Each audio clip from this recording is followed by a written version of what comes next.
오늘은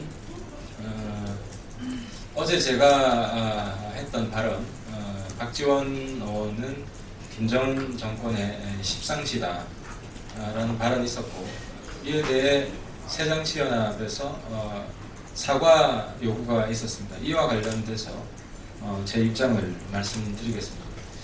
우선 강조하고 싶은 것은 저는 일관되게 남북한 교류를 강화해야 된다는 입장을 가지고 있습니다. 때문에 이번 김정일 3주기 조화를 가지고 반복하는 것에 대해서는 전혀 반대하지 않습니다.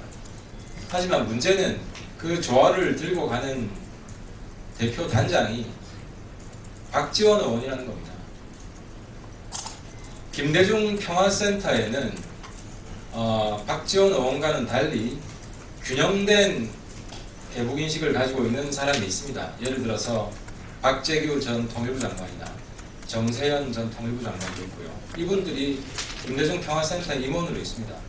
이분들이 갔다면은 저는 별로 비판하지 않았을 겁니다. 근데 좀 이따 설명해 드리겠지만, 박지원 의원은 굉장히 편중된 대북인식을 가지고 있는 분입니다. 여기서 김대중 평화센터 말씀을 한 번 더 드리면, 지난번 신은미 황선 콘서트를 김대중 도서관에서 연다는 해프닝이 있었습니다. 그리고 바로 취소를 했는데요. 신은미 황선 콘서트를 김대중 도서관에서 여는 것과 같이, 열려고 했던 것과 같이 김대중 평화센터 대표로 박지원 의원을 방북 단장으로 보낸 것도 굉장히 부적절한 것입니다.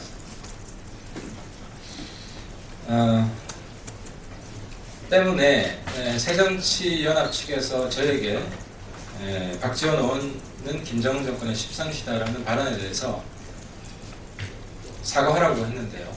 사과할 용이 충분히 있습니다. 단 박지원 의원이 그동안 쏟아내었던 국민을 기만한 이런 문제성 발언들에 대해서 박지원 의원이 먼저 사과한다면 저도 사과할 용의가 충분히 있다는 말씀을 드리고요. 또 새정치연합에서 선배에 대한 예의를 지키라고 했습니다. 이 요구에 대해서는 국민에 대한 예의를 지키는 것이 국회의원의 본분이라는 말씀을 돌려드리고 싶습니다. 박지원 의원의 그동안 말들이 과연 우리 대한민국 국민에 대한 예의를 지켜왔던 말들인지 새정치연합 측에서는 먼저 답변을 해야 될 것입니다. 하나씩 좀 보겠습니다. 처음에는 북한 그리고 김정은 체제를 옹호했던 박지원 의원 발언인데요. 2010년 2월달에 북한이 붕괴했을 때 우리도 함께 망한다. 독일 통일에서 보았듯이, 그러니까 동독이 망했을 때 이 말입니다. 서독도 망한다는 뜻입니다. 근데 사실과 전혀 다르지 않습니까? 동독이 망했을 때 독일은 통일되었습니다. 서독 주도로. 그리고 지금 독일은 유럽에서 제일 잘 나가는 국가입니다. 이렇게 사실을 왜곡하고 북한이 붕괴하는데 왜 대한민국이 붕괴합니까? 우리가 북한의 붕괴를 유도해서도 안 되지만 북한이 스스로 붕괴하면 대한민국은 통일의 절호의 기회가 되는 겁니다. 또 이 말을 하태경은 북한의 붕괴를 유도하자고 한다, 이렇게 바꾸지는 말아 주십시오. 북한이 저절로 내부 문제로 동독처럼 몰락하면 왜 대한민국이 망하냐는 겁니다. 그리고 김정은 후계는 북에서 북의 상식이다. 영국 여왕 엘리자베스 가에서도 아들로 태어나면 왕자가 되는 것 아니냐. 북한이 왕정 국가는 아니지 않습니까? 북한에서 보듯이 스스로는 조선인민민주주의 공화국이라고 자칭합니다. 그런 나라에서 어떻게 북한에서는 아들이 당연히 권력을 잇는 것이 상식이다라고 말을 할 수 있습니까? 이건 올해 발언인데요. 장성택 숙청 직후에 김정은 체제를 강화시켜주는 것이 좋다.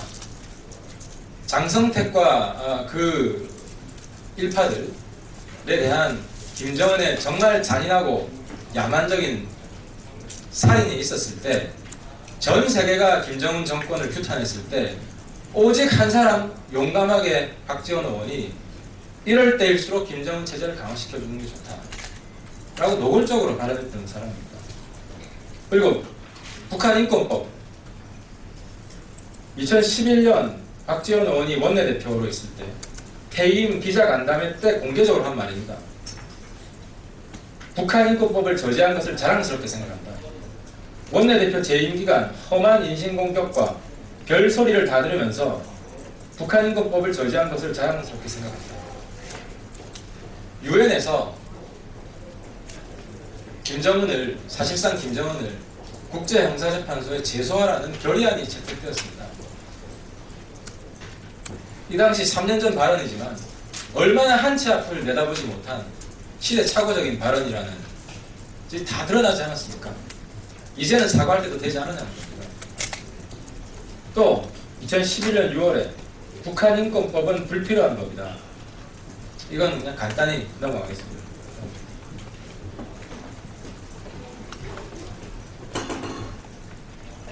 그리고 천안함 폭침과 연평도 포격에 대해서도 북한의 면죄부를 주는 발언을 쏟아내었습니다.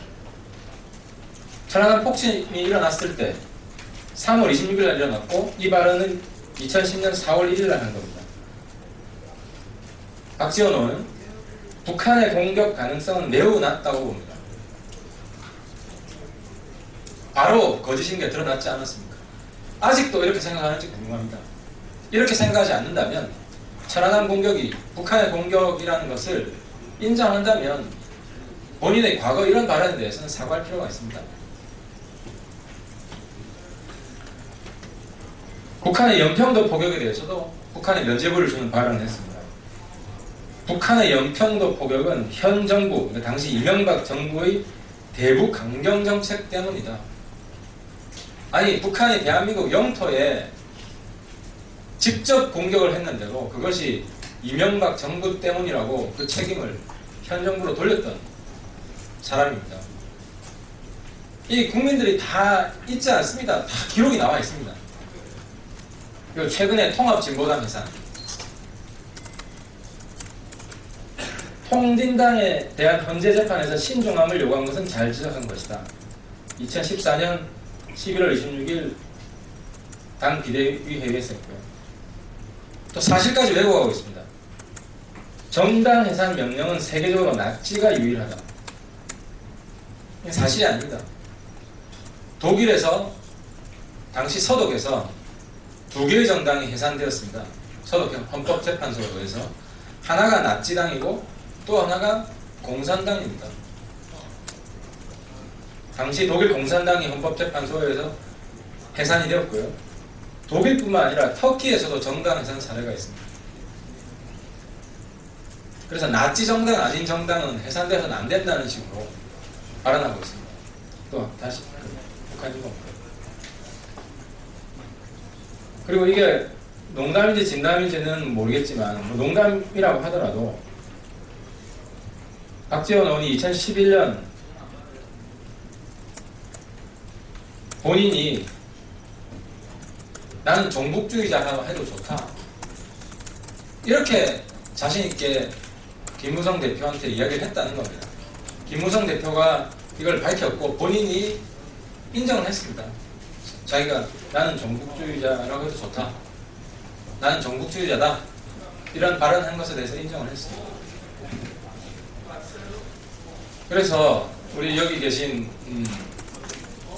기자 여러분, 국민 여러분, 제가 박지원 의원에 대해서 김정은 정권의 십상시다라고 한 발언이 과연 과한 것인지 직접 보고 판단해 주시기 바랍니다. 마치겠습니다. 감사합니다.